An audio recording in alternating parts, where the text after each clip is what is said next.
find out what enamors you, pick an actionable, easy item, put it on your plate, measure what you were like before you started it.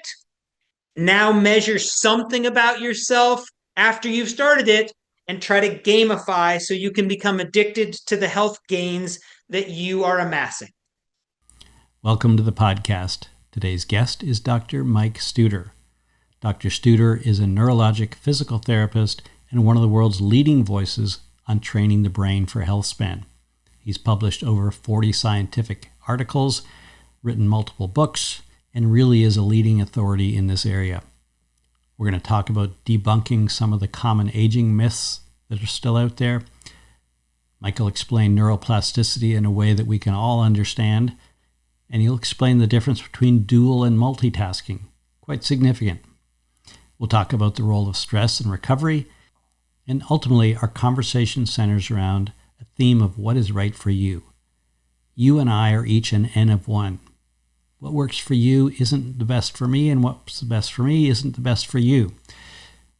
So what I try to do in this podcast is really bring you information so that you can figure out the ingredients for the recipe for your success. The more knowledge you have, the better choices you have, but also the more enjoyment you're going to have. And what you're going to find in our conversation, there's a lot of excitement because there's a lot of opportunity that's really enjoyable. Sit back. This hour is going to fly by.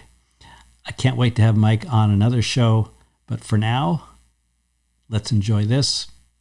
Let's get on with the show. Welcome to the Healthspan podcast. Mike Studer, great to have you on this morning. Scott, I'm so excited to be here with you and to have another great conversation with you. There's an element of surprise, I think, when we talk about physical therapy with most people. They probably, I would say, devalue it because they don't understand the breadth and depth of physiotherapy. And boy, if there's anybody I think that will change some viewpoints on that, man, you are it.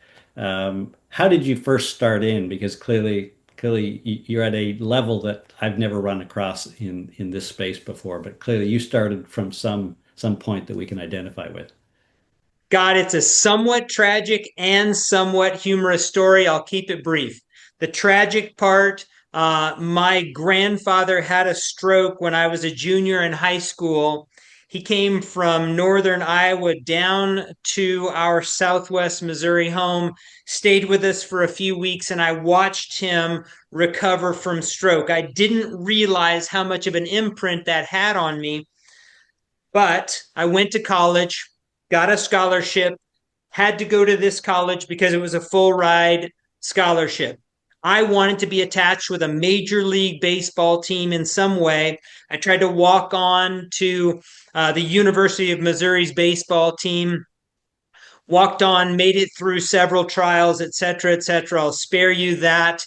And said, how can I become associated with Major League Baseball? Well, we've got journalism, great J school, and we've got athletic training, and we've got physical therapy. So I started my volunteer hours to move in that direction, did a lot of athletic training, taping ankles, etc.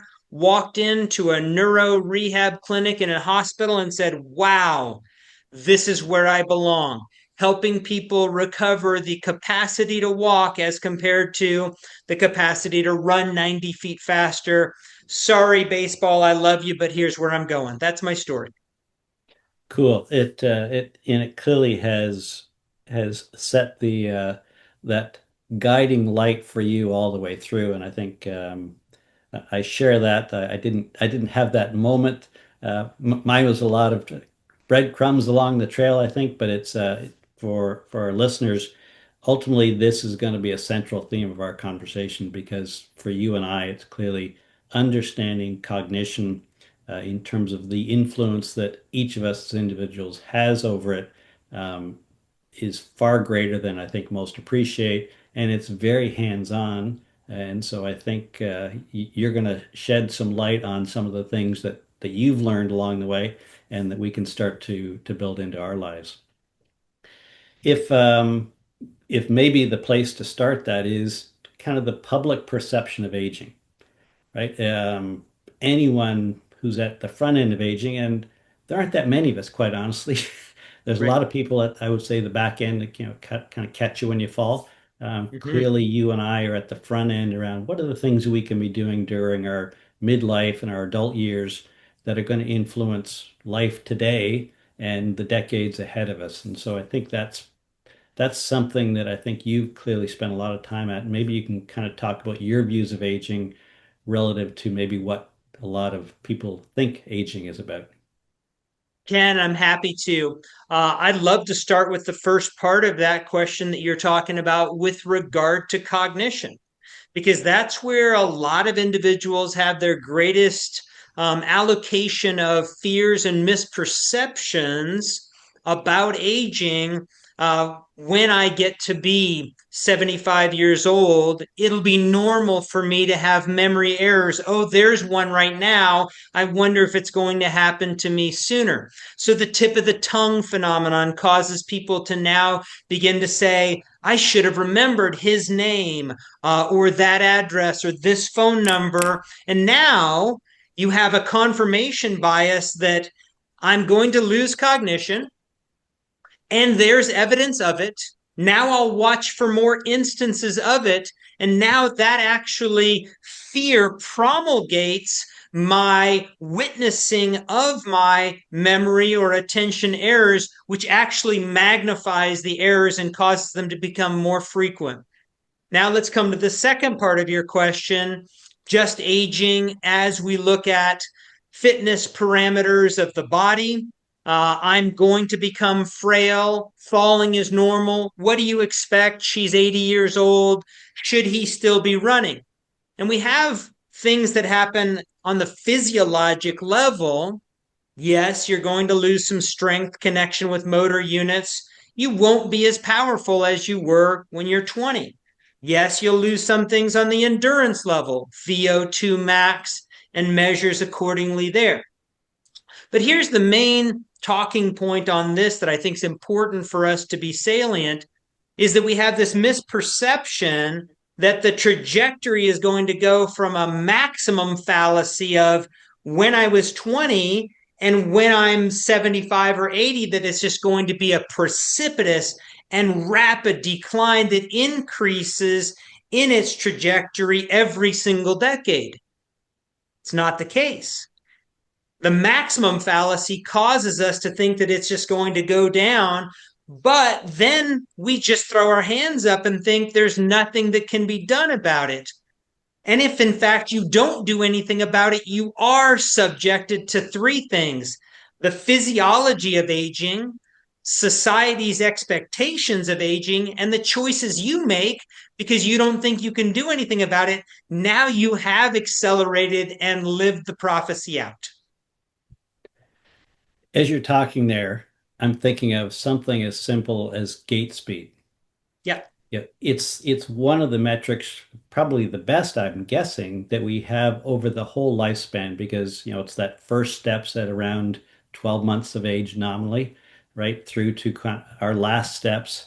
Are there any other metrics we have where we have as much data over a full lifespan as gait speed? Grip strength comes close, but we don't measure it very early. So, Right. yes, that's right.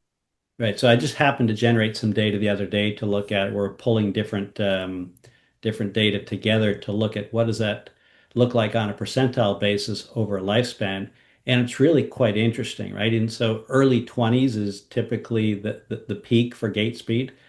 But but that error window that you talk about in terms of plus or minus 25 percentile, or give or take from the median, is quite significant. And I think from my view, that's all largely by choice, right? By the habits we make. We're not that's not into anything remotely elite or and we exclude anything that may have some physical disability that, through accident or something happened. Um, that to me is like it's quite an elastic measure. And I think about gait speed because everybody can do it. Everybody can walk normally.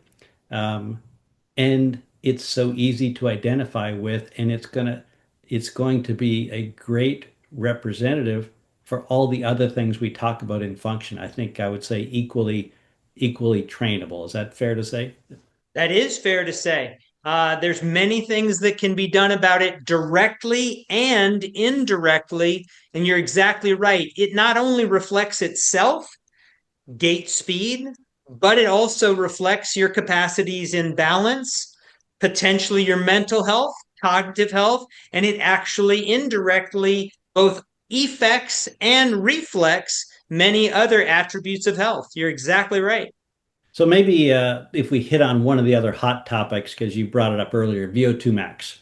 Uh, Okay. Lots of people who are, interested in optimal aging and are very physical. That's a metric they key in on, and I'd be interested in your thoughts on that, both from a one of the markers or a functional marker of overall health and longevity, and also kind of how that fits with aging, since you brought that up.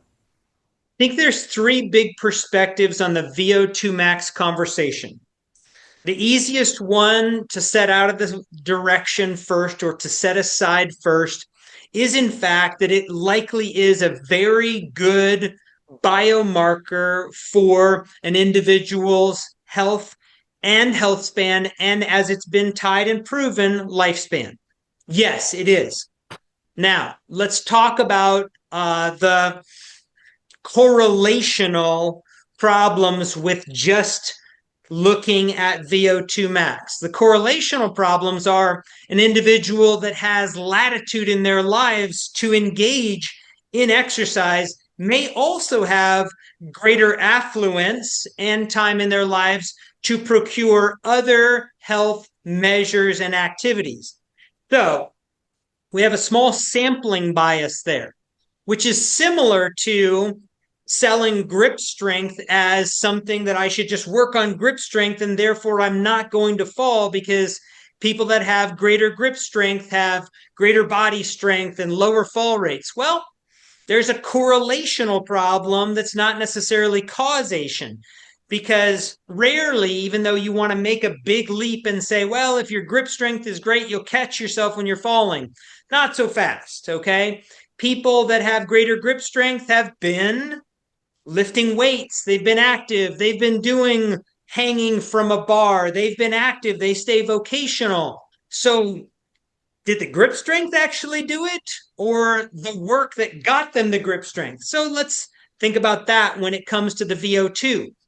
Is the VO2 the end all be all, or did the metabolic health that you gained from the same exercise that was going to help your VO2 helped your mitochondrial biogenesis, helped your immune system, helped your mental health, helped your cognition, helped your bone density?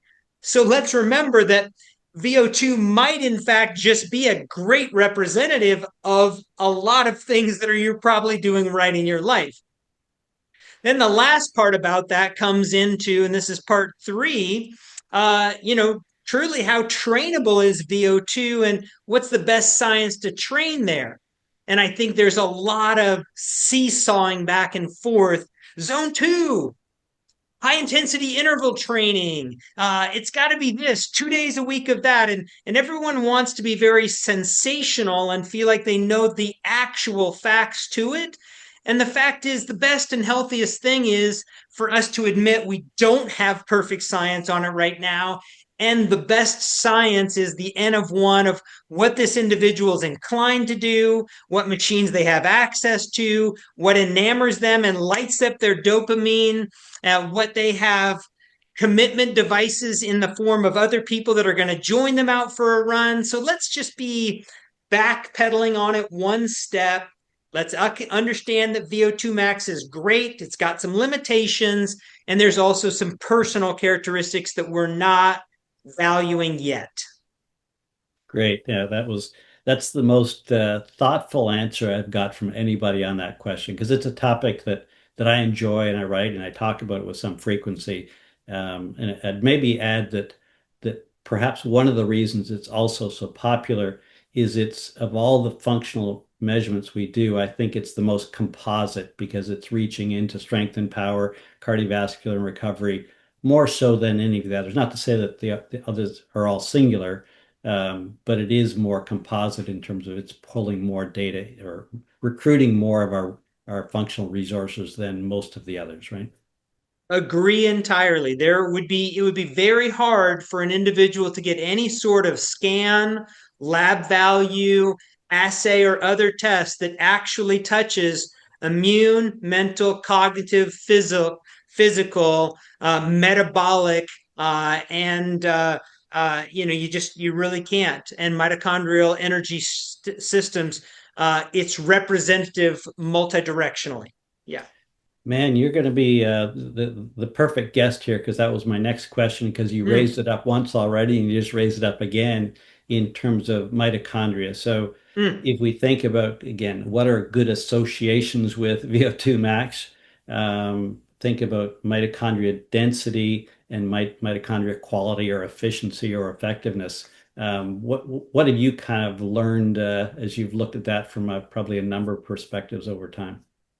Yeah, I think this is an exceptional one. And this, to me, we could almost draw back to our conversation about aging moments ago, where it appears as though, even though we use the moniker use it or lose it as primarily a neurology and a cognition term, now we actually hear that if I were to say one nice soundbite about mitochondria, I'm actually going to apply that moniker here, use it or lose it. And there are many things that I could say about VO2, mitochondria, energy storage systems, and the like. But in fact, use it or lose it may be most applicable here. And if I come back to that aging point where you'll recall, I said, yeah, physiology of aging. All right, we're going to have some senescence of all the properties of mitochondria, which include also our capacity to exchange energy, lungs, circulatory system, etc. Great, aging is going to take its hit on that. But guess what? Society and choice, their hits on our mitochondrial proliferation, density, eventual stimulus, biogenesis. If I move from a 2-story home to a 1-story home, I just dropped the number of times I ascend and descend the stairs on average 3.5 times per day. I made a life choice that I'm now blaming on aging. I get so tired going upstairs now, use it or lose it. You, in fact, don't have to stay in a 2-story home, but what you have to do is replace the stimulus that your life choice just extricated. And I want to make certain I don't go on a longer diatribe, but I'll stop right there just to reflect back in a conversation with you.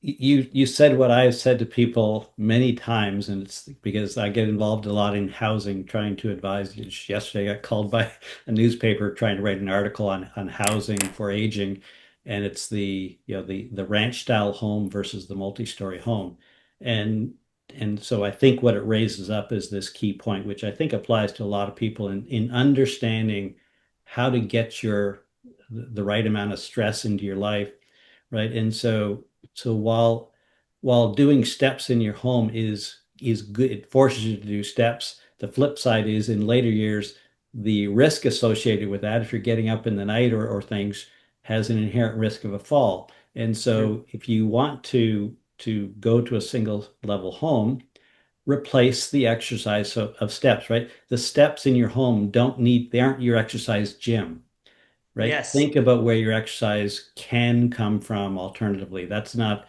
I hear it as a rationalization of why people don't want to move. Well, that there's other ways to solve this that may be better because you may be fine, but what about your partner or some other things, right? So, yeah, the whole steps thing, it's so fundamental and we kind of wrap it and we look at it different ways, but I think not many people look at it the way you do. So thank you for Yeah. that. Thank you. If so maybe kind of before we get into too much depth on things, there's the notion of or belief, which you kind of alluded to, is that everything declines with age, right? And so the way I talk about it is um, I describe what is aging. Well, I kind of bundle up aging as a fairly simple explanation to say it's a overall loss of signaling. It's a loss of Hmm. signaling across multiple systems, and we can talk about which molecules we're talking about, but ultimately there's this common theme of loss of signaling. And Mhm. the level you want to understand that is up to you. But we could kind of bundle it up. It's really not wrinkles, it's not slowing down, right? It's the nervous system is slowing down, NADs declining, any number of things are changing. So these are all things I'll kind of throw back to you around what we think about as losses of molecules, losses of chemicals that the body makes naturally, and the association of aging in terms of in those years when we have a lot of influence of building reserve. Maybe that's kind of Yeah. the way to think about this part of Mhm. our conversation. What Mhm. are your kind of thoughts? I've kind of thrown a bunch of things together. Now you can come back to me with something that's far more eloquent, I'm sure. Well, I don't know that it'll be more eloquent, but I will tell you this. It's been my moniker for quite some time, just recognizing now I'm using the term moniker again here, but in a separate context. I have coined the phrase that neuroplasticity is a demand and supply economy. And we now appreciate that the entirety of physiology of aging, again, what we blame on aging is a demand and supply economy. Let's clarify what I mean, because a lot of us are familiar with that phrase being turned supply and demand with a capitalistic society. Well, it's exactly what you already know, Scott. It is a function of signaling and stimulus. How long has it been since you played the piano, tried to speak in French, attempted to balance on one leg, attempted to run across the street, attempted to recall the first address, phone number, or your first dog's name? The longer and longer it has been since those stimuli, the more extricated, distant, and removed you will be from those stimuli. Again, generate power. Keep a skill, motor skill, or cognitive skill fresh, because if you don't demand it, your brain or body now won't supply it. This actually comes into cognition, power, strength, reaction speed, but also your immune system. Oh, it's been a long time since I was exposed to that bacteria. Immune system, T and B cells say, I'm not certain exactly what to do here. So, nearly all of the body's systems respond to this hormetic level of stress that if I can keep myself familiar with a stressor, I remain resilient to that infection, that loss of balance, that cognitive query, and the list goes on and on. Perfect. Yeah, it's a fascinating area to think about, and maybe we can take it and talk for a moment about supplements, right? So I think as you Mm-hmm. were talking, I was thinking of all the different supplements, like I mentioned NAD, nitric oxide. There's a number of supplements people can take, and the way I look at it is, do you understand how many supplements you would need to take to make up for what your body already knows how to make naturally? Right. And it would be probably 1,000. I probably I wouldn't have conservatively. time for the podcast. I'd just be continuing to consume. Yeah, yeah. And because we heard about one or two that were effective, we didn't hear about the other 999 that get manufactured by the body at the same time that with exercise or whatever we're talking about that's starting to drive that system. And that's the part no one ever hears about. And I think that to me is around the supplement, around these types of supplements. Boy, if you just get one data point in a population of several thousand, it's really of little value. Yeah. Um, let's kind of talk maybe because people like to know, well, what should I do? Right. So Hmm. you've kind of touched on some things here around activity. And one of the hot spots that I think you and I both key in on is blue zones. And this is not, I don't want to raise it up as picking on blue zones.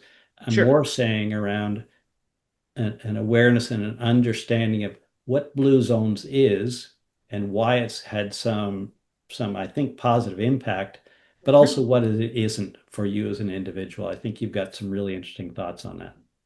Yeah.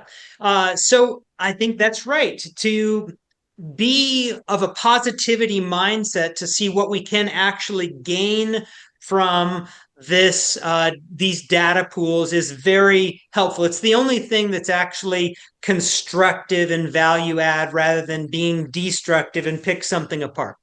So we see one of the main things is, in fact, these family systems that include purpose in later years. It may be one of the biggest things to emphasize. And it comes right back to what you said, signaling. I have purpose. There's demand. I need to be at this place to pick up these grandkids. I need to pull this recipe together. And so I need to remember how to make this and have all of these ingredients.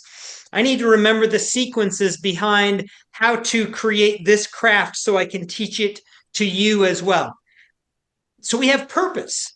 And when we have purpose, we can stay more mentally healthy, cognitively of aptitude, and we actually have some degree of orientation of our lives that we otherwise lose when everything else is dictated for us. So within the commonality of the blue zones where grandparents have roles, where there is activity and expectations and value in my life when I'm 85 years old, we need you and we draw in from you and we represent value in you.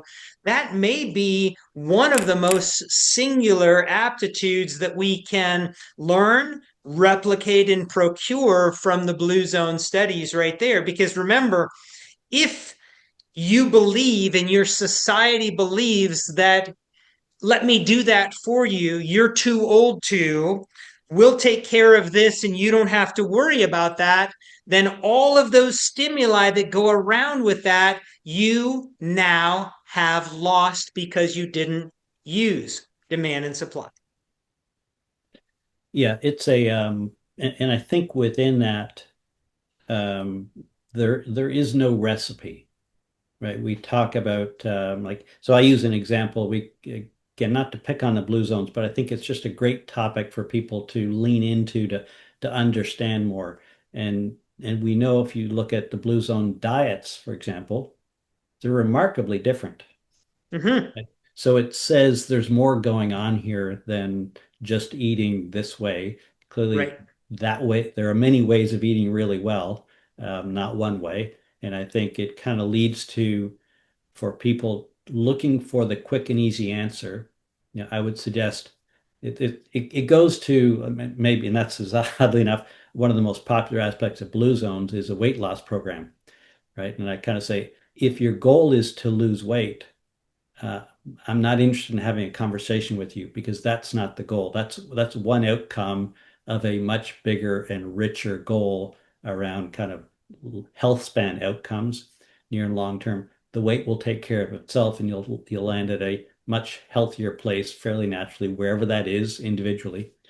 And so if we think about how do you talk to people around this idea of an individual plan for what's going to work for you, because you and I know there is a lot of distractions out there, but there's also a lot of ways to get from here to there over the Yeah. course of your life, and you may not even really know where it is you want to go. It's great if you kind of have that end of place in mind, but Mhm. how would you suggest kind of starting that conversation or the thought process with people? Scott, it's a beautiful question. I'll attempt to keep my answer very succinct. It could go multiple directions, but I believe there's some clarity here.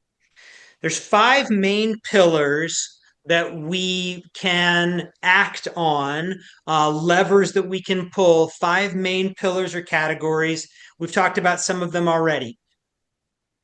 First one we'll talk about is physical activity. And inside that, we can include exercise, but being mindful that physical activity, one form of that is exercise, another form of that is mowing a lawn, taking care of a garden, landscaping, taking care of children, pets, etc. Recreational physical activity, pickleball, hiking, etc. So, physical activity, let's take that as one pillar. I can use that to impact my aging will come back. The second pillar is going to be how I manage my nutrition. And again, we can talk extensively about liquid meal replacements, fiber, microbiota, intermittent fasting, and the list can go on and on. Okay. Pillar number three, social connectivity. We hear about how loneliness, unintentional loneliness, is like smoking 15 cigarettes per day, unintentional solitude. Social connectivity helps mental health, physical health, immune health. But I also want some time to myself. So I want some alone time, some intentional solitude. Principle number four, pillar number four, sleep, rest, play. Is it okay to nap or not? How long should I sleep? Do I need to feel ashamed if I don't take 9 hours of sleep? Do I need to feel ashamed if I took a 20-minute nap? What does play feel like? I don't like to play. Why do I have to play? What does your form of play look like? Okay, that's pillar number four. Fifth pillar, a little bit nuanced, is the power of novel and extreme experiences. Am I doing something nuanced, something that pushes me into my discomfort zone intentionally? Thermal extremes, hot, cold, cognitive extremes, learning something new, doing something in front of individuals where I have to perform, I have some consequences, and potentially embarrassment. Scott, you've got 5 pillars right there. And if you were to ask me that question with those 5 pillars now understood, what should a person do? I say to them, look at the 5 pillars, look at what enamors you. What do you feel like you want, you're intrigued by, and you're not already maxing out? Now dive into any one of those and look for some actionable opportunities within that and just go grab some health and put it on your plate. That is the secret right there. The options are multifold. You find out what enamors you, pick an actionable, easy item, put it on your plate, measure what you were like before you started it. Now measure something about yourself after you've started it and try to gamify so you can become addicted to the health gains that you are amassing. That is awesome. I've never heard anyone express it that way, Mike. That's because what you've captured there, not just the knowledge summing it up, is the excitement about what happens when you bring the game on. And I think it takes us into one of the things I wanted to talk about, which is really what brought me to you originally, why a colleague had pointed me to you, and that's really around dual task training, right? And we think about dual task training. You can explain what that is, but it's really one of the most exciting things I think to come along. It's not new to you, but it's certainly growing in awareness around things that we can do to improve aging that are fun, that are Yes. truly fun, because you mentioned it earlier about play. And so maybe kind of start back at the start, because for a lot of people, they're not going to know what that the term means. And Sure. then we can take it into some of the things that's happening inside the brain as we start to go deeper into it. Happy to do so. I published my first article on cognition and motor together with a speech language pathologist colleague in 1992. We created a program in Iowa at a rehab center that was called the Cog Motor Group, where it was inclined to us that individuals that were being stimulated in both attributes, cognitive and motor together, could actually experience greater recovery from stroke. And in fact, they did, and they were, and we published accordingly. Since that time, I wasn't the first one to coin the term dual tasking, but we definitely look at combining a concurrent demand on the brain of a cognitive function and a motor function that gives an individual an opportunity to try to do something that we call is to divide attention. Attention has focus, endurance, selective attention, ability to filter out other things, alternating attention, the road, the kids in the back seat. but it also has divided attention. And so here's where dual tasking lives. Now, Scott, the main benefit from dual tasking, if I were to single one thing out, that is the ability for someone to continue to keep a procedural task automatized. Meaning, if I will routinely subject my walking to another distractor while I'm walking, my brain's ability to keep walking on autopilot continues to remain healthy. We know how to bike, but we have a hard time explaining how to bike because it's a procedural task. I can talk to you and I can unbutton and rebutton this shirt because I already know it's a procedural memory and I don't have to give attention to it. But the only way that something becomes a proceduralized memory, automatized, and stays automatized is if, in fact, I challenge the brain with divided attention. I'll pause there and make certain that the listeners don't misinterpret my words as multitasking is beneficial, because that's doing more than two things at once, and be very clear to stay in my lane that dual tasking with intention is beneficial. Right. And that was exactly what I was hoping we were going to get to, is to talk about the difference between that and multitasking, because I'm not sure most people even understand what multitasking is, and probably tend to overstate their belief, typically, is what we find in studies around their ability to do that. Um, so maybe let's take a moment and kind of share your thoughts on multitasking versus dual tasking, because I think that's Okay. it's worth a journey down that road.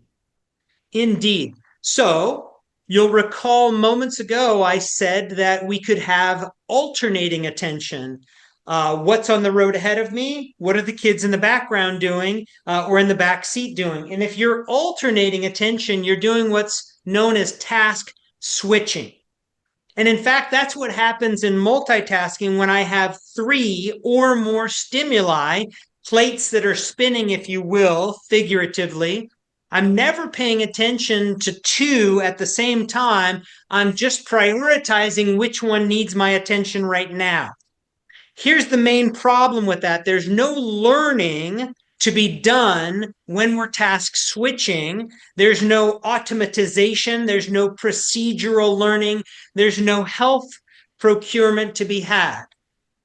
Individuals that can task switch or task alternate can improve their ability to multitask and task switch, but they will not be learning any one of those tasks or skills better by doing so.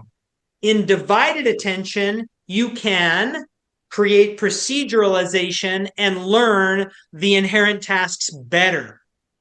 So I can subtract by sevens or 13s or 19s and not experience a cost in my walking speed or balancing. I've created automaticity in both of those only because I've practiced them. Right.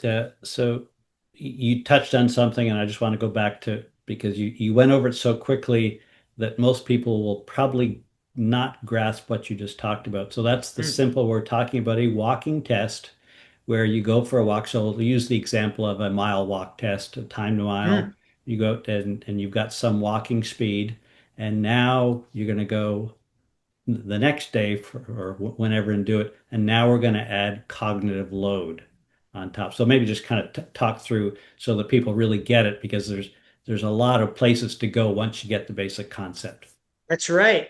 And so if we add one more layer onto that to give also applications, I'll do this. There's four different and only four different ways that an individual can subject themselves to a distraction that can be placed onto a motor task. The motor task can be propelling your wheelchair, going for a walk, swimming your laps, riding your bike, performing sit to stands, or a static balance exercise that I'm doing right now, standing on one leg. So there's your motor task. Let that be your base. The four different ways you could distract yourself are a cognitive, something I'm thinking about, I have to hold on to in my memory. A motor task, something I'm doing with my hands, applying toothpaste to my toothbrush while I'm trying to stand on one leg. It's a separate task. An auditory, I'm listening to a podcast and trying to remember what's being said so I can amass this knowledge while I'm doing the walk, the bike ride, the balancing, or finally a visual distractor. And I'll spare you the examples there, but obviously, watching kids, pets, etc., television, whatever the case may be. All right, now we've got it. There's four different ways to distract. Now let's do exactly what I told you. Let's make a practical application. Let's go back to your example. You walk around the block. You time yourself in a single task effort. Oh, that walk around the block took me 17 minutes and 12 seconds. Now you try to subject yourself in a gamified application. Gamified means I'm setting up a small game, and you create a list of 7 grocery items and you write them down on a list before you go out on your walk. You turn the paper face down, try to commit them to memory. Throughout the walk, periodically, thoughts will come in and out of your mind, but you'll occasionally be entertaining that list. You're dividing your attention now, dual tasking. You come back, your walk took you 19 minutes and 10 seconds, almost 2 minutes longer, because now you were causing yourself what's called a dual task cost. You're walking sacrificed because of your cognitive participation. And how many of the words did you remember? Because you've got to measure that part also. So with the list face down, you try to remember them and you can recall 5 of them, and you turn the list back over and now you see the full 7. Now you have a way of gamifying, of applying this. You try to get yourself down to 17 minutes and 12 seconds, up to 7 out of 7, and now you experience a dopamine rush, which is neuroplastically feeding your brain to say, I want more of that. That feels healthy, which also causes you to release serotonin, which is an antidepressant. Scott, I could go on for 7 hours about this. I'll pause there. Right. And I think where you took it was what I think people would have heard was this is generally where the fun starts to happen, Yeah. right? But it starts with we need to be able to go do the walk and do it with some level of ability. Whatever it is, it doesn't matter other than there's some level of ability. And now we can start to gamify it. And once you get that basic concept, it opens the door to realize there's gamifying opportunities in everything that we do in life. We're doing it all the time. Like, so one would be, why do you like to go for a drive in the car? Well, one is because I'll go back to all the visual stimuli that are coming in, and you're having thoughts at the same time, and memories and conversations going on. These are elements around us every day to stop and think about, why do I enjoy this versus the instruction is, well, you need to be going for a walk. Okay, right? That doesn't sound particularly exciting. So Mike, you've now given us something to say, okay, so now I can make it a challenge that's more than just walking faster, because that's not really that exciting to me, because I'm more interested in the cognitive piece, because I know that's the one I want to retain. There's Yeah. just, Yeah. as you say, there are so many ways to look at this that are both helpful and I think really positive reinforcement of what aging can be. And it gets back to where we talked earlier at the start around it's really pushing back against this perceived decline that we're all going to have. And the reality is we just haven't been trying to do some of these things, which is why we want to start doing them in midlife or at any point in life, or keep doing them and find new things to do, right?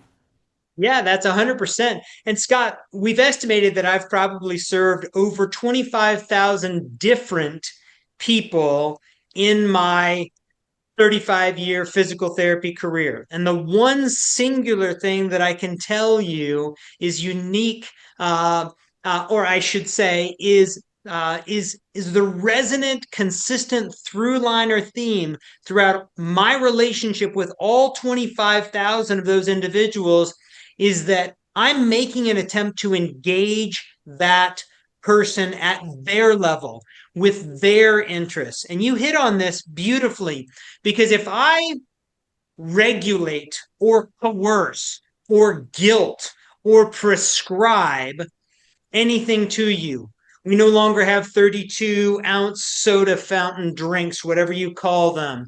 You can't have sugar anymore. You must eat this diet. You must subscribe to this exercise. You must belong to this gym.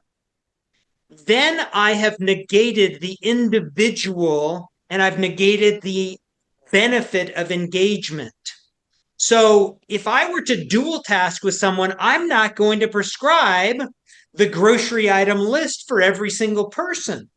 For some people, it will be the stand on one leg while you're at the sink and name as many species of birds or fish as you like. And so, what we've all got to do in every single one of these sectors is find out what engages us, what we have belief in, what we can measure, what we can gamify, so that our intensity, our attention, and our attendance, three different things, all are maximized. I'm going to be compliant, consistent, and stay with something only if we're engaged. And that's the reason why I wrote the book, The Brain That Chooses Itself. It's the opinion of the health seeker, their choices, that actually need to create the formidable basis for the prescription. No guilt, coercion, prescription, or regulation will be as successful as choice. I think it really underlines or put it against the prescription that we've given people around what health and exercise should be, and for how many decades now, and we're wondering why it's not working. And I think I believe with great conviction that this has been the piece we have missed. Right? Yes. We've tried to oversimplify by just giving, just do these three things or these metrics this way, because if we make it too complicated, people won't understand. Well, if you make it too simple, you're not going to engage people. And I Right. think that's kind of what you're getting at here.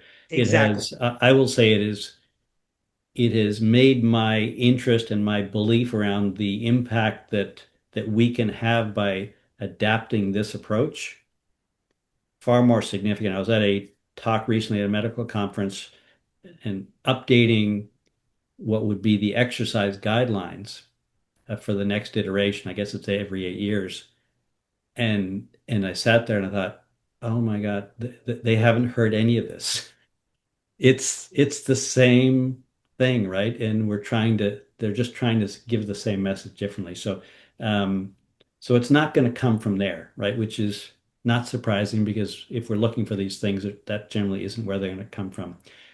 Let's let's kind of, if we could, dive in a little bit inside the brain, because I think this is always intriguing for people to understand. So we've talked about some of the things you can do and kind of that are fun, and so now, like, what's going inside this calcium framework that I have that we don't, I can see when I work out, my muscles get a little bigger, and and I maybe lose a little bit of fat in places, but I can't see what's going on inside my brain. So maybe give us some insights into what's happening with this idea of, again, when you do the demand and supply uh, flip, and what happens in the brain. Yeah. Yeah. So to consolidate the entirety of the physiology, we bundle it all into neuroplasticity. All of learning is neuroplasticity. So let's be very measured and paced in how we say this. If I learn a new fact or a new sum or product to a multiplication, 15 times 15 is 225. If I learn that Abraham Lincoln was married to Mary Todd Lincoln, and it's important for me to remember that. So I have facts, which can come in the form of trivia, mathematical or otherwise. Now I have event based memories, which are also known as episodic memories, things that have happened to me in my life. And events that I'm still amassing right now. Can I remember let's just say a crime that I witnessed. Can I remember my first airplane ride? So that's the second type of memory. Again, semantic memories, fact-based and episodic-based. And the final form of memories that we referred to earlier are procedural memories. All three of those, and the procedural memories is basically skill and motor learning, how to play the piano, how to balance, walk, ride a bicycle, button my shirt, use my new yard tool. Okay. So you have three different types of memories. All of them require neuroplasticity. Neuroplasticity requires a degree of brain fertilizer, comes in many different forms. Brain derived neurotrophic factor can be increased when I exercise vigorously, insulin like growth factor, and the list goes on and on. Vascular endothelial growth factor promotes blood flow. All of these things, blood flow, hormones, catalysts, neurotransmitters, neuromodulators, all of it comes into neuroplasticity if the brain sees something that's salient and important, that it puts a memory tag on during my day when I'm learning or exposed to this. It puts a tag on using a chemical known as acetylcholine. Wow, that was significant. I just learned about this fact on the news. I want to remember that to tell that to my daughter on the phone tomorrow. I put an acetylcholine tag on that moment. Then when I go to sleep that night, I have the opportunity to consolidate, make two neurons communicate and connect that formerly were not connected so that I can create a new memory. Tomorrow I'm on the phone with my daughter. I go back to that very spot. I change that memory slightly as I basically retrieve that memory, now express what I think I learned to my daughter. Now I re encode it slightly differently every time I pull it back up again, but it strengthens the connection, also called neuroplasticity, of that consolidation that happened at night. Now, the more frequently I do that, we call that long-term potentiation, and that memory comes back to me easier and easier until I haven't had that thought for a while, and now it's almost gone, and I have essentially pruned that connection because I didn't use it. All of that happens in the brain in neuroplasticity. Awesome explanation. You made me think of uh, maybe taking a moment to explain to people what's happening when we're trying to manage against things like Alzheimer's, right? Mm. Which we have the the plaques and tau tangles. Why do some people who have all those barriers in place seem to not have Alzheimer's and some do? And I think you've essentially set us up for that Wow. explanation in a really crisp way. This is massive. Okay, so we could start with one easy thing to speak about is what level did my brain get to at its highest cognitive reserve? They like to set up the example of a college professor being the most educated and matriculated in one field of study, developed a massive amount of cognitive reserve, inherited some poor genes, ApoE4 alleles that genetically incline them toward Alzheimer's disease. And from this precipice, they started to actually erode their cognitive function. They retired from being a professor. They lost some stimuli. They had bad genes. And the list went on and on. Poor sleep, poor diet, plus no stimuli. But they lost it from a high point. And so they died at 83 years old. And we barely noticed that they had any functional decline because they started with a high cognitive reserve.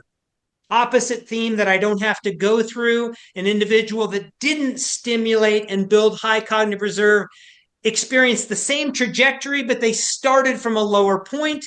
Now we notice that that individual had to receive caregiving, had to move out of their home, could not age in place. Two totally different stories.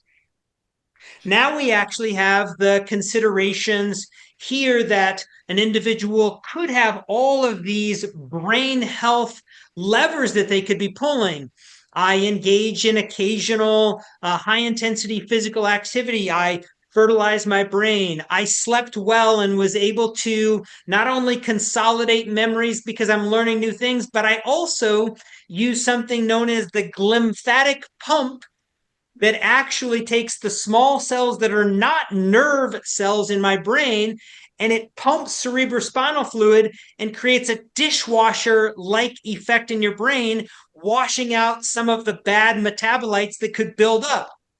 So, wow, you took exercise plus good nutrition, fed my microbiota. They created small chain fatty acids because I ate fiber, probiotics, and prebiotics, and they dropped the inflammation down so I didn't get type 3 diabetes, i.e., inflammation in my brain.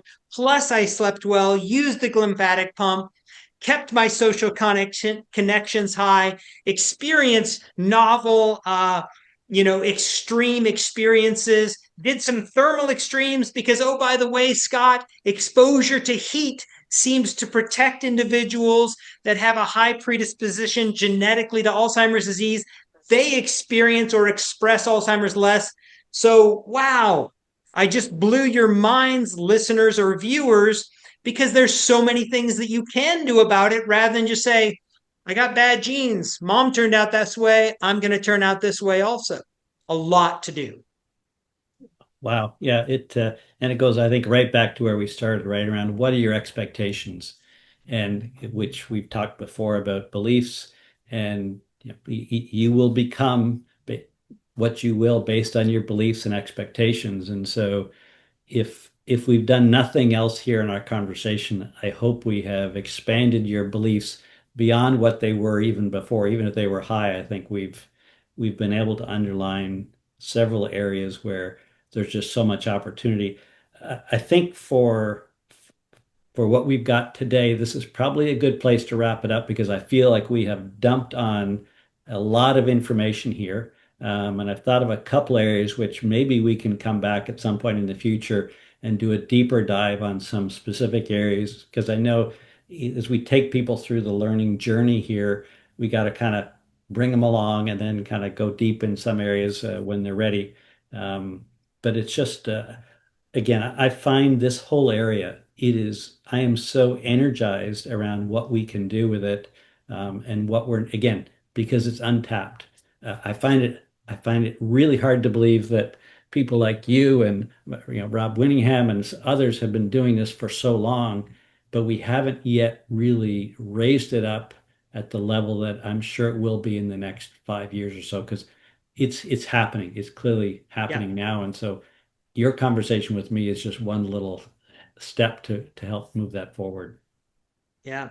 Thank you. And if you or the listeners feel a degree of excitement in my voice and actions and, nonverbal gestures, you're right to see that. I'm very optimistic. I'm very excited. And I see nothing but hope for individuals to action their way into a healthier aging experience than what they might have forebode. What would you suggest for people who want to learn more about you, follow what you're doing, get engaged somehow? What would you offer there? So the easiest things, find my TED talk on neuroplasticity. Super easy, takes a couple minutes of your time.